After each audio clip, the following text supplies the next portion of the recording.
With the Syrian army breaking the siege of Deir, Islamic State holds over the country is shrinking rapidly. Only 15% of Syria remains under the terror group's control, and that doesn't include any major cities. That's according to Russia's defense ministry. It also says that this week alone, 450 terrorists were eliminated and 180 ISIL objects, including ammunition depots, destroyed. Meanwhile, 10 tons of humanitarian aid have been delivered to the previously besieged Deir ez-Zor. And it seems that US-backed Kurdish militias are also heading there, but from another direction. RT's Ilya Petrenko looks at what's at stake as the two anti-terror forces move closer. What has the anti-ISIL American-led coalition in northern Syria been up to lately?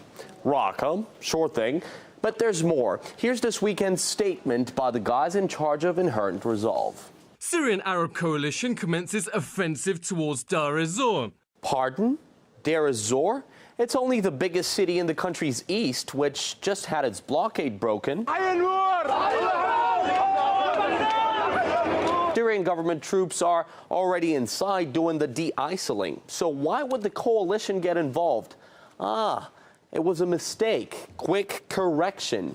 The coalition's on the way to boot Islamic State out of the Habur River Valley. Not quite Deir ez-Zor, but just to the north of the city. All sorted? Keep reading.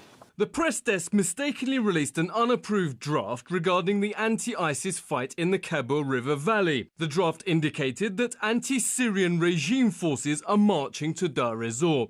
This is not the case. I thought, first of all, they were meant to be anti-ISIL forces. We have very little to do with Syria other than killing ISIS. Many times in the studio, I've explained the great strategic importance of controlling Deir ez-Zor and the state Islamic State will find itself in if they lose it. A different perspective.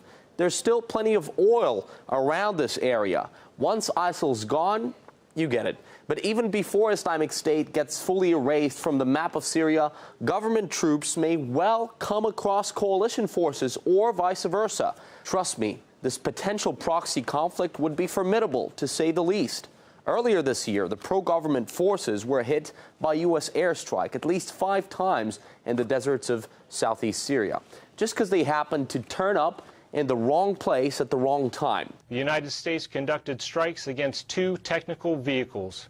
Later this morning, after that first incident, the United States also shot down a suspected pro-regime drone. Speaking of sudden clashes breaking out as various anti-ISIL forces come together, just recently in the north, American troops along with Kurdish units came under fire by the Turkish-backed rebels, the ones that loathe the Kurds. Well, when it comes to the east, watch this space as it gets a bit crowded near Deir ez-Zor.